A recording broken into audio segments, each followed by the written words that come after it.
find motivation anytime I need it. No matter how bad I'm hurting, I can push through anything. I've never backed down. I'm a fighter, and when somebody's here threatening me, it's not going to be good for them. His experience at his age, is it going to hold up against me that's rising up through the ranks? I hit people, they fall down. I'm going to do everything in my power to do that. We'll see what happens when we get in there and we mix it up, and we're going to punch each other in the face. Have that little bit of extra killer instinct that he doesn't have. That's going to be enough to walk away with the world title that night. I'm going 100%. I'm going to try to get everything I can out of this right now. In the end, I'll come out on top. He's dangerous, but he's going to feel leather on his chin. People are excited about this fight, and they should be. You believe that I'm the best fighter in the world. It's all about who's the baddest dude. It's just another fight. Just going there and being my best. This is my time. I'm not going to be denied.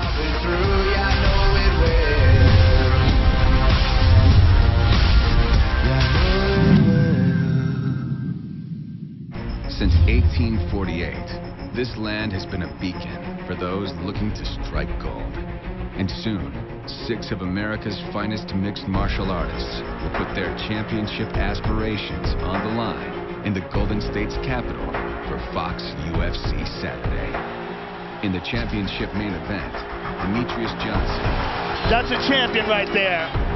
The most dynamic of all UFC fighters, looks to extend his reign in a heated rematch against #1 challenger Joseph Benavidez, who since 2010 has dominated every opponent he has faced. Joseph Benavidez with vicious body shots.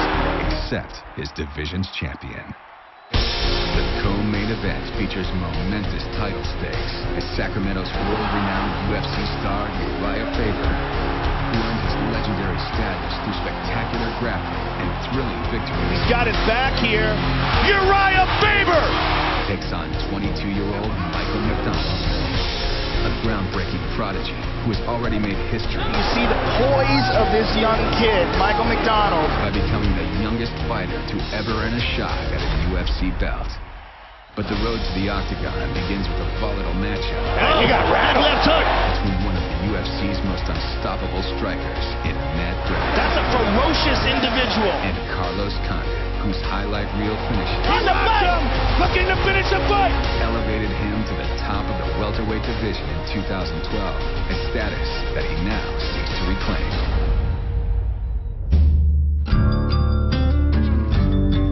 It doesn't take long to reach the rugged outskirts beyond New Mexico's most populous city. And it is here that one of the USC's most talented fighters likes to unwind. Carlos Condit's action-packed career, fueled by a diverse and potent offense, saw him rise last year to become interim UFC welterweight champion. When George St. Pierre returned from injury to face Condit in a title unification, Condit stunned the UFC superstar with a head kick that put the undisputed belt within range. However, after 5 hard-fought rounds, the decision did not go Condit's way. Today, as one of the world's top-ranked welterweights, Condit is back on the ascent and on a mission to not only regain his previous heights, but to exceed them. I won a belt. I was not the undisputed champion. I was the interim champion. You know, there's still an asterisk by welterweight champion Carlos Condit. You know, I wasn't satisfied. I got a chance to fight George St. Pierre and beat George and become the undisputed champion. And, you know, that didn't happen. I fell short. Why does it care? Why does it love? Sometimes you feel you're up against the world. Why does it kill ya? Why does it break you right? I worry too much about what George did and what George does instead of worrying about what I do, what I bring to the table, what I'm good at. Maybe had I been working my ground and pound more, my top game a little bit more, it might have been a different outcome. But, you know, lesson learned on my part. It was hard to adjust. It really was.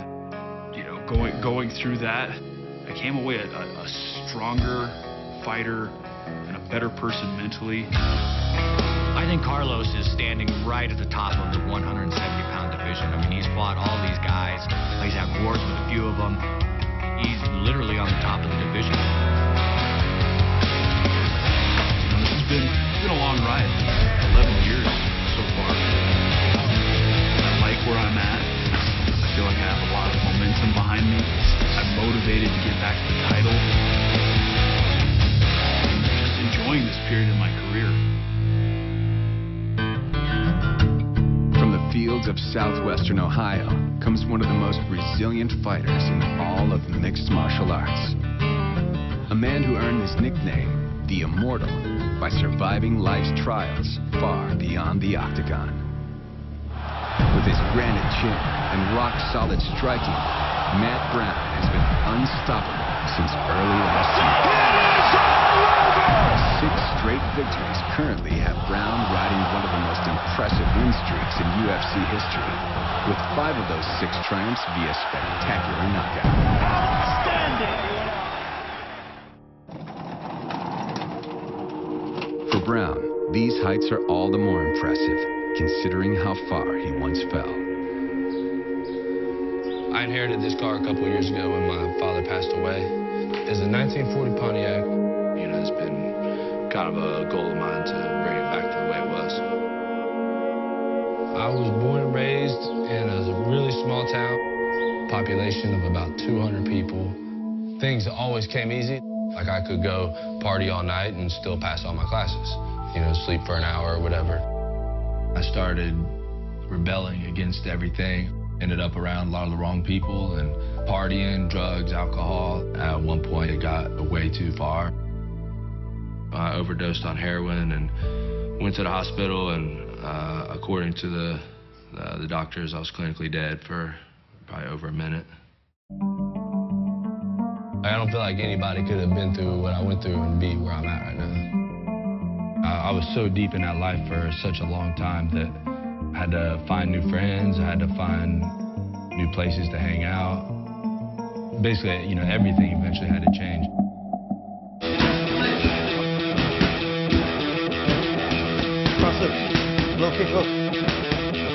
Back in the younger days when I was addicted to drugs and partying all the time, all I did was take that to the extreme. And now I take something positive and take it to the extreme. I'm still the same person. It's just directed in a more positive manner these days. Yes, sir. Training alongside Brown is an athlete who has recovered from a near-tragic fall from grace.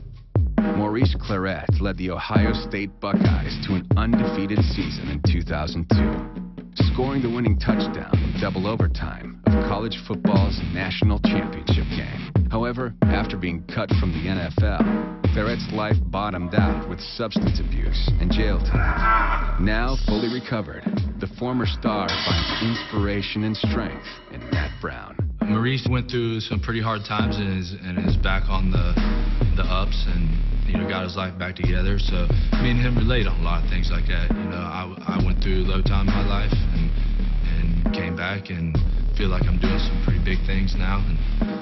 And he's on that same path. I think it comes from a focus. I think it comes from, you know, me eliminating everything that's unproductive towards you wanting to become who you want to become. Hey, stop, Maurice. Stop. I think we embody or just embody that whole thing, just coming from a struggle, being grungy, hardworking, just hardworking people. I'm glad I'm affiliated with him, glad to get to know him, and just glad that, you know, the guy that's been knocking guys out on TV is the guy I had a chance to train with, but to see that the work behind it. I've trained literally with professional athletes with the NFL this year. I'm not doing this. You know what I'm saying? Can't predict what's going to happen inside the ring, but as far as conditioning go, it don't get no better.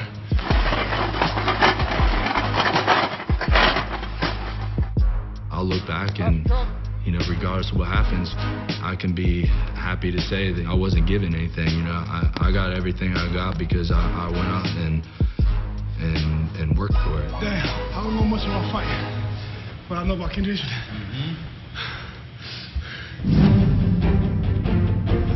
You have to step in the cage thinking you're the best in the world. I've never backed down. I don't care what kind of situation I'm in. there's no question about it. When I hit people, they fall down. I am a better fighter than him. Like, I hurt people in my fights.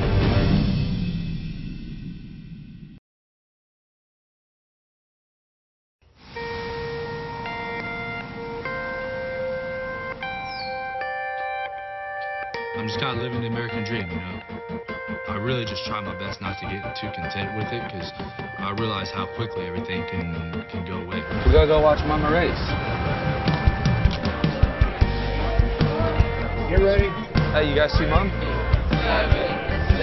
Runners, take your mark. I realize this journey's not over. You know, I still got a long way to go. I still got a lot of things that I can accomplish. You know, I want to inspire my kids, you know, to, you know, they can see they can do anything that they set their mind to. I did it. See. Matt definitely puts on the tough guy persona, but I mean, when he's home, he's all about family time. It's not always the immortal Matt Brown. Sometimes he's just, you know, daddy. When he gets home from training, or even home from a fight, he's in husband and dad mode, completely. You guys gonna go to my fight? Yeah. Who's daddy fighting? That guy. What's his name? His name's Condit. Condit, right.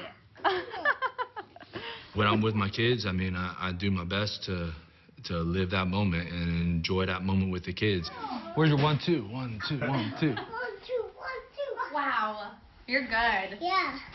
Yeah. I know it's a cliche, but, you know, that might be the last moment, you know, and that's something we always forget.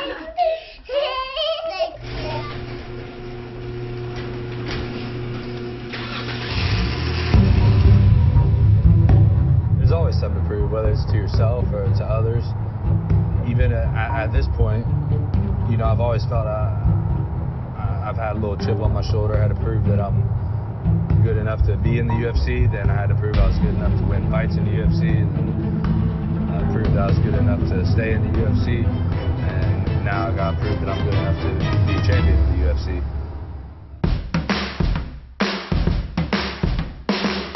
What it really comes down to, what I really want, is just to be the best fighter that I can be. I have no idea what's going to happen. I don't like to make predictions about my fights. And my biggest thing is I'm going to be the most well-prepared that I can be. In the end, you know, hopefully I come out on top.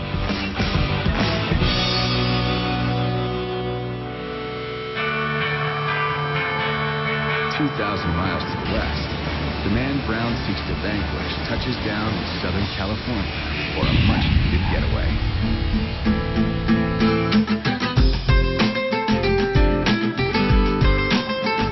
I absolutely love the ocean. Love being at the beach. Having the family with me is cool. Things are busy when I'm in camp, so it's nice to get away and just hang out and relax. Sometimes you just need a little bit of a break. Sand between my toes, the waves crashing on the shore. Oh, it's true, I miss the beach. It takes a strong person to be with a fighter, and luckily my wife's pretty damn strong. We're okay with where he's at right now. It's that kind of spark thing. I had it was there. True champion's not just going to sit around and let that be that. A true champion's going to chase it again. And Carlos is a true champion. I wouldn't be where I am in my career if I had Seeger not been in my life. She's my rock, you know. When things are getting crazy, she centers me, and it reminds me of what's important. Wanna go catch that bird? Go get him. Go sneak up.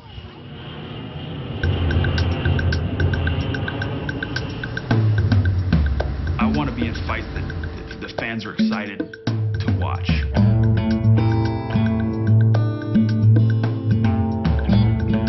I'm definitely in the top of the division, but you know, I really don't look too much into rankings. Where I stand in the division at this point is right in front of Matt Brown, and he's between me and that title right now. I'm gonna be your hell beast of the night. I don't think that Matt has faced a guy like Carlos that is technical, experienced, and has that same relentless pace that he does.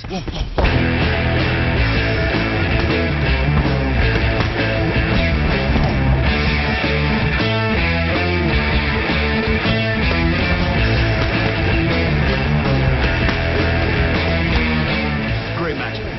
I wanted this fight. Brown has been on a tear lately. This is a step up in competition for him. We'll kick his though. He's gonna feel leather on his chin.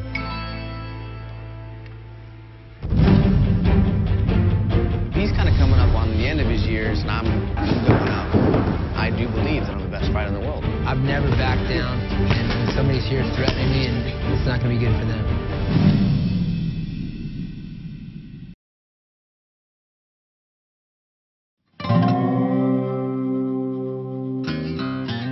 Hailing out of California's rural Central Valley is a 22-year-old MMA star who became a prodigy with the help of his close-knit family. There's Michael. For years, Michael McDonald has trained with his older brother Justin and his younger brother Brad, who have both aided his journey every step of the way. This was the place right here. I mean, I would get in trouble because my husband would come home and all the cushions would be off the couch. We've had big wrestling rings, and he's like, "What are you guys doing?" And we're playing. Yeah, we're alive. We had a great childhood. I don't know how we're alive. I don't know how Brad's alive. That's true, man. That's true. First entering the octagon just 2 months after his 20th birthday, age proved to be no obstacle to McDonald, as he reeled off 4 consecutive impressive victories and became the youngest man to ever earn a UFC title shot. Michael McDonald knocks out Miguel Torres! Then, in August, McDonald returned to the octagon to steal the spotlight once again by defeating another top contender. That kid is for real! Despite the meteoric rise, McDonald remains humble and true to his family's blue-collar roots. I never got to live my dream. Very few people get to live their dream. And here I had the chance to help my boys take their jiu-jitsu lessons and kickboxing lessons. So I just worked harder so that they could live their dream. Most people, if they heard their kids come and say, all 3 of the boys, I want to be professional fighters, you know, it's like, psh, not on my dollar. But my parents were incredibly supportive. We were really struggling when Mikey first got in the UFC. Bob had so many health problems, and we were in debt. I think he gets a lot of his determination from me, because when I set out to do something, I get it done. I tried to teach him that from the get-go. If you're gonna do it, you have to go all the way. And that means a lot to me, that Michael has made it this far. His very first UFC fight, he said, I want to pay all your bills off. I don't know why I'm crying, but he gave us a huge chunk of his money. And he was very proud to do that.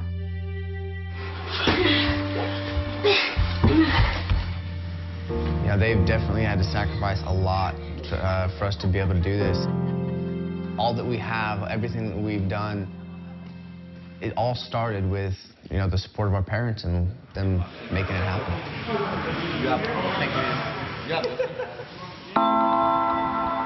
For over a decade, one of the Golden State Capital's biggest stars has been a world-acclaimed mixed martial artist. Understanding exactly why I'm here is what keeps me going. Knowing that I love what I'm doing keeps me going. You know, people ask me about being in the public eye and how it affects me, but it's easy to stay grounded when you're in a sport that reminds you all the time that you're just a regular dude. Since 2003, Urijah Faber has used his vaunted submission and tenacious fighting style to achieve nearly every milestone in the sport, save one, a UFC championship belt. at age 34, and on yet another impressive win streak, the California Kid believes he is closing in on that final goal. A goal that would add to his long list of impressive accomplishments.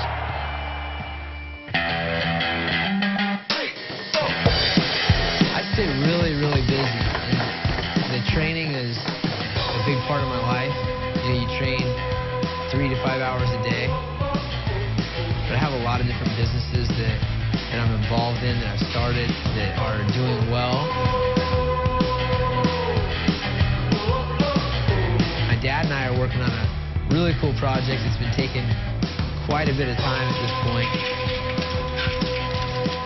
Taking a house that was completely burnt down and revamping it in the heart of downtown Sacramento. So they're supposed to start the backsplash today? Yeah, but it's Sunday, you know, so. Yeah, but why do they say it if they're not going to do it? Well, I mean, that's construction. Yeah, this is going to be sweet. My dad, he's been building houses from the ground up since I can remember.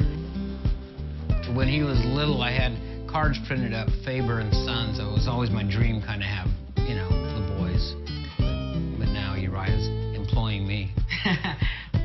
It's not only, you know, restoring what it was, but we added 10 feet on the back, and we took the attic, which was probably the part that was burnt down in the first place, and just blew out the ceiling and made it its own little living area.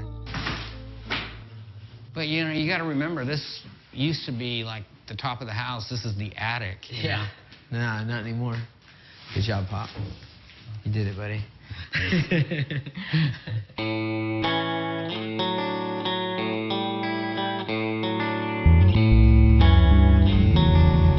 Part of the bigger picture for me is to have a family someday and have kind of the regular life. Go where I want to, leave when I walk. Don't tell me what to do, go when I walk. For me, I've kind of made a decision to have the next phase of my life a little bit later because I want to make sure that I do it right. It's something that I'm kind of thoughtful of, and I want to be able to spend all my time with my kids and be comfortable and you know, make some little studs. But it's just not time right now. I've got bigger things on my plate. I'm riding, you see me riding.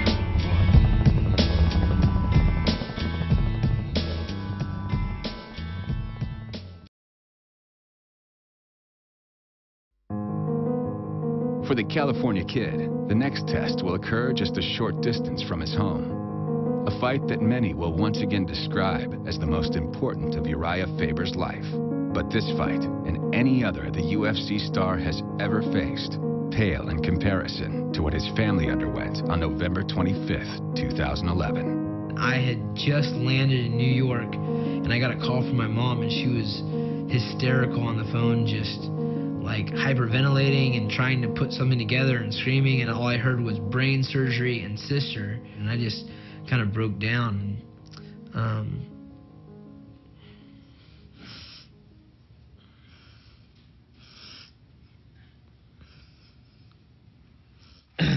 This is gonna be rough.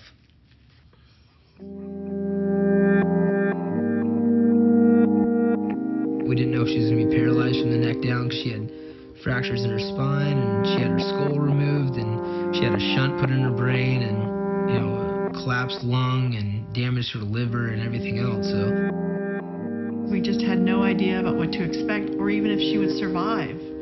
I think her chances were like 10 to 30% of survival. I was just trying to be positive, and every little recovery, you know, everything that was positive, we, you know, just were so happy about. The first thing I remember is I was just looking at myself, and I had like a neck brace and a helmet, and I was like, my mom said, I said, what happened that? Yeah, she said, what happened? She said, what happened that? And then I told her she was in a car accident, and she just kept looking at herself in the mirror. Everything means so much, and when it's gone and when you lose it, you realize how important it was to you. And so always appreciate everything that you have. I I know that he loves me so much. I guess the biggest lessons from the accident with Michaela and how everything turned out is just to cherish the people that are closest to you, and for me, really be appreciative of the smaller things, because I sometimes get caught up in a lot of the big goals that I've set that aren't really the ultimate goal, which is just to be happy for what you have.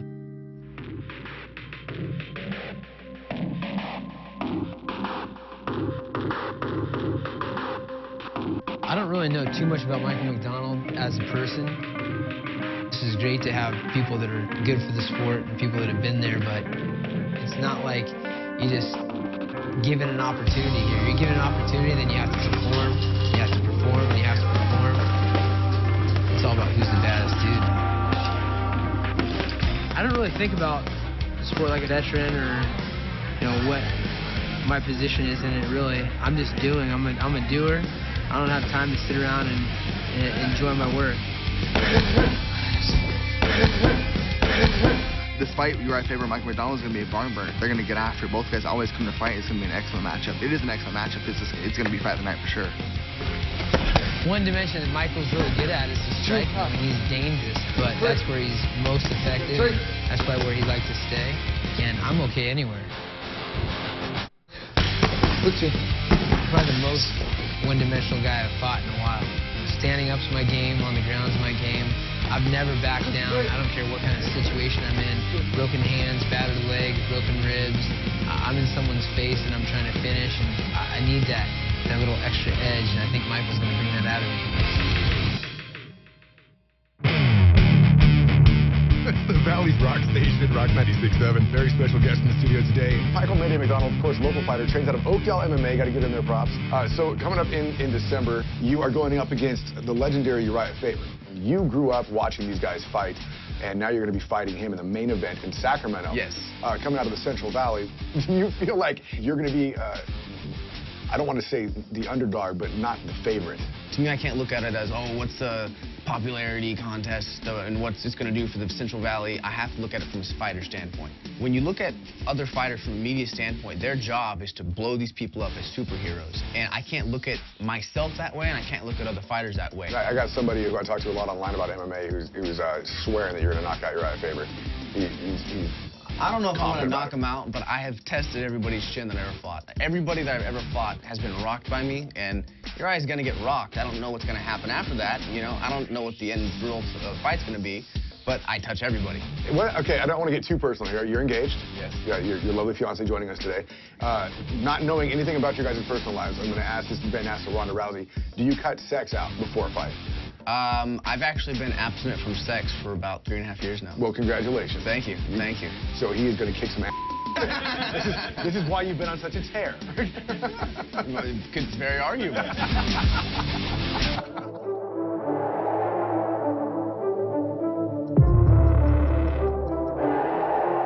No one can show you how to be there. There's nobody who's fought and has been to the top who still knows how to get you there. The people who were champions back in the day, they can't take you there because now the bar has risen. Go! It's not so much what you're striving for, it's why you're striving for it. He's got a lot of pressure on him, for the family, for the team, for himself. Mikey's very confident in his punching power. I touch everybody when I fight them. I think his main focus will be on trying to take me down. If it's not, I think it's going to be a little bit of a mistake. You got something more to say. I'm going to test him in ways that people haven't seen. If you keep the fight on the feet, he's going to knock Urijah out, and they know that. I've had 27 fights, only 22 years old. He's kind of coming up on the end of his years, and I'm going up. His experience and his age, is it going to hold up against me that's rising up through the ranks?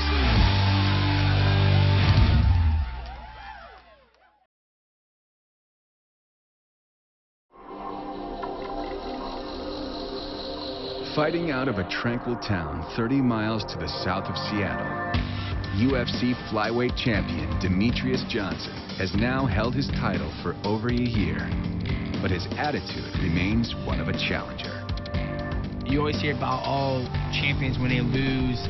You don't know till it's gone till you miss it. For me, the only way that I even realize that I'm still the champion is when people call me and say, hey, champ, we need you to do this. Hey, champ, all that stuff. Other than that, you know, everything stays the same. I still mop the gym. I still get beat up in the gym. I still act like the boss not even here. Explosive athleticism and furious barrages have become hallmarks of Demetrious Johnson's championship run. A run that began when the fighter known as Mighty Mouse defeated his next foe, Joseph Benavidez, in 5 hard-fought rounds. This fight has gone the distance. Johnson's victory by split decision earned him the UFC's most coveted piece of hardware and became a life-changing moment for his entire family. A family that grew in July with the arrival of the Johnsons' firstborn son, Tyron.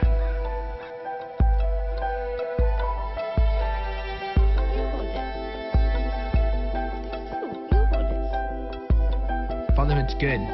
I love it. Coming home every day to my family. I've been away from Tyron all day, and I want to hold him while I eat my dinner. I want to talk to him, see how he's advanced, and hear about Tyron and Destiny's Day. I think the sleep deprivation is the only thing that both of us were like, okay, there was no way you could prepare yourself for that. And when people say, get your sleep now, we should have taken advantage, because I think we underestimated. There's a kitty cat. There's a kitty cat. We built this house anticipating the arrival of our son. I was pregnant when we were building. I was pregnant when we moved in. And then I think walking through the front door the first time with our baby was just like, this house is complete. It's complete now. What you doing, man? He goes, I'm just chilling. I'm just chilling, Daddy. Juggling family with training time hasn't affected my life. It hasn't affected my training. I believe I have a great balance. Obviously, yes, I would love to be at home more, spend time with my wife and my son, but this is what I do to provide for them so my wife can be a stay-at-home mom, so my son can have a good future. It's just a different career, but either way, he's working hard, and it pays off. So hopefully we can show Tyron that you just gotta work hard. Do what you need to do to work hard. No matter what you do, give it your all, do everything you want to do. People recognize me in Seattle, and when they say, hey, it's Demetrious Johnson, the flyweight champion of the world, and I look and I say, nope, I'm just a man who works hard, and that's it. Sorry to break the news.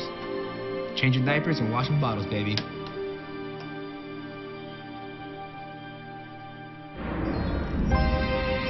Just miles from where their championship rematch will occur, Joseph Benavidez readies to avenge his razor-thin loss to Demetrious Johnson. Extraordinary intensity and talent have once again made Benvidez his division's most feared contender. But his journey has not always been so smooth. I started wrestling in high school. I was a state champ and a 3-time finalist. I always had that passion, that drive for the wrestling, but it was like everything else where I didn't really, I guess, have that much direction. I went to college and I started really drinking a lot. Started using drugs. I ended up dropping out of college. Felt like I hit a low in my life.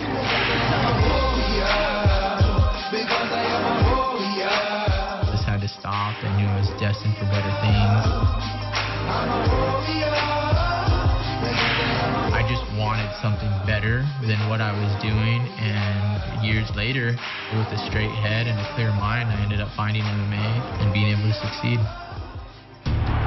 For the past 3 years, Joseph Benavidez has been virtually unstoppable, with wins over everyone he has faced in 2 divisions, save one. Demetrious Mighty Mouse! Since his setback against Demetrious Johnson, Benavidez has been collecting dominant victories against other top flyweight contenders, including a flurry of memorable finishes. Omega is down and he's covering up.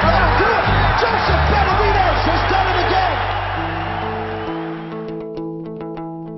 Now, as he prepares for his hard-earned title shot on home turf, he hopes to dedicate his first UFC belt to his mother, 1,000 miles away.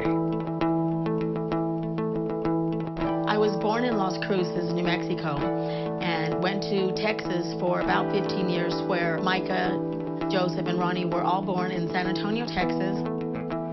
things just weren't working out between me and their father. I decided that I would pack up my boys and come back home. I had to make that decision at the time, and so I feel it was the best one I ever made. When I was 7 years old, my dad had gone to prison. He went to prison for drug use. I think possession and dealing, possession with intent to distribute. So I packed up my boys, and we came to Las Cruces in 1991, and I got a job as a school bus driver.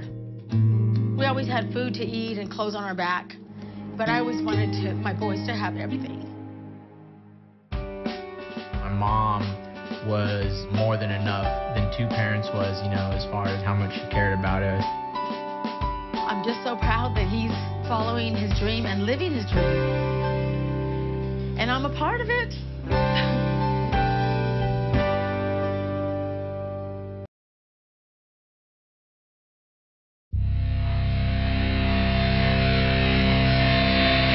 Since 2007, Joseph Benavidez has been training with Urijah Faber as one of the top members of Team Alpha Male, an elite group of mixed martial artists known for their extraordinary camaraderie and exceptional work ethic.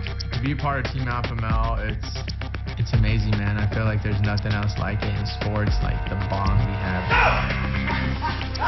The guys are brothers, man. We're family. This is a gym and a team that I started. You know, it's been 10, 11 years now. There's a lot of guys that are starting to emerge and just become their own, and Joseph's been a guy that's been doing that. Just scrambling. Nice. Way to stay in motion. Just touch. All you gotta do is touch. Nice. Benvidez. It's a dream for me to work with this level of athletes and develop my skills as a coach just because their openness and willingness to learn and get better at martial arts. Nice, baby. Add that, please. When you have this many guys that are successful, wanting good things to happen to you, good things are going to happen. Go, guys. Win on three. Win on three. 1, 2. Win! For the most part, we go in there and we beat the crap out of each other and then go eat some good food. Joseph's just super unique. I mean, he's like an old guy. You know, he's like music, the way he dresses, the way he carries himself. He's established, if you will. I'm like a 6-year-old man trapped inside the body of a Greek god. A Mexican Greek god. I'm the first of its kind. For the most part, it's like the guys that stick around, they understand the bigger picture, which is we're all working towards a bigger goal and we have each other's back. It's going to be long after I'm gone out of the sport, you know, this team's going to flourish. So I'm excited for that, and Joseph's going to kick it off. Awesome. The goal is to be the first UFC champion out of Team Alpha Male. Anything less, it's going to be a disappointment.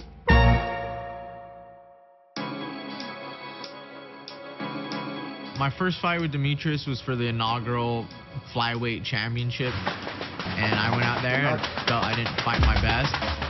Said I wasn't his toughest fight. This time it's a whole different animal. I think I can go out there and dismantle him.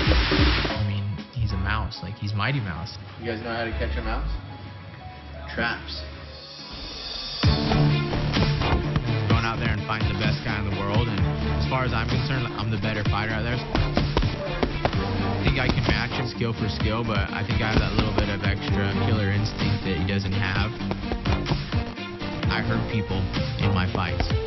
When you usually see my fight in, guy on the ground. Nice, baby. Hey, bro. I'm always ready for a title shot. I'm always ready to compete with the best guys in the world. The fact that I got my friends and family all here that I can make proud just adds that extra motivation. 4 seasons have passed since Demetrious Johnson and Joseph Benavidez last met inside the octagon. But even though Johnson won that contest, he's not taking the evolution of his opponent lightly. Look at this guy. He's in southpaw, walks out because he wants to get that off. Now he goes back to southpaw. He's going to throw the left hand. Now he's going to walk out, throw the right hand. But look at where he is right there. You see what I mean?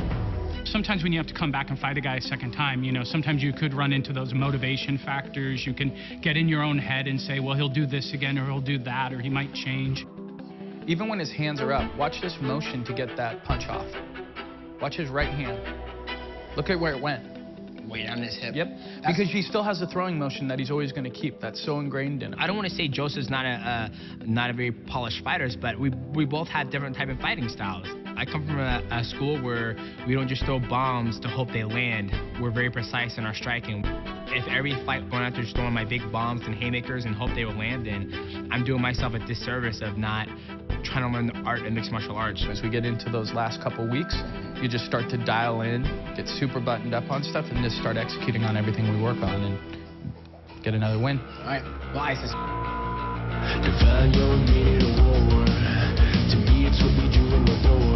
There's no such thing as perfection, but you can strive to perfection.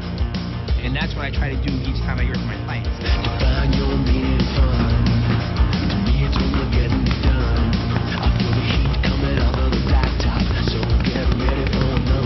The big difference in this fight is going to be who's actually improved more. I think you're going to continue to see a better Demetrious Johnson every single fight.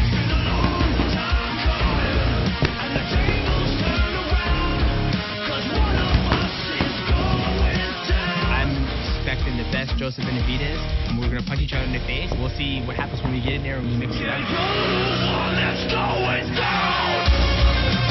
I think we both have great technique and skills. I think it's gonna be a great fight. And as for my legacy, I hope I can be the longest reigning champion, and I hope I can go out on top when I'm ready to leave.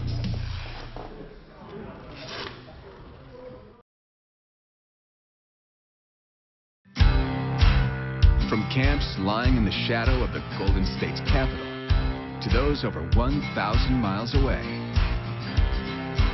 the final weeks of training proved to be the most intense. And you took me to hell and back how many times can I walk away from you? My mind's like a one-way ticket, every woman taking me back to you. When you walk out in front of a hometown crowd and when somebody's here threatening me, it's not going to be good for them. His experience and his age, is it going to hold up against me that's rising up through the ranks?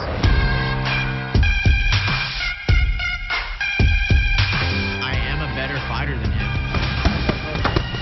There's no question about it. When I hit people, they fall down. I'm excited to get in there, make it a nasty, grueling fight. My whole goal is to just fight the whole time. Each second has to be perfect. I don't hold back. He's dangerous, but he's gonna feel my power. He's gonna feel leather on his And chin. you took me to hell and back how many times can I walk away from you? My mind's like a one-way ticket, everyone is taking me back to you. It's all about who's the baddest dude. I always put my heart on the line. For every single fight, when an opponent gets thrown to me like Urijah Faber, bad things happen because no one does it like I do. I feel like I have weapons all over the place. I've never backed down. I don't care what kind of situation I'm in. I can do to Mighty Mouse what I can to any other man because that's all he is. He's just another man. That's what he said the last time, didn't he? Just one more time and you're lying like you always do. And I'll give you just one more time that I swear that I've been through. Yeah, I know it's Nobody knows if you're going to win or lose. The only secret's hard work, determination, perseverance. This day has to be the day. There is no December 15th. On December 14th, witness each man put championship hopes and dreams on the line as Fox UFC Saturday arrives.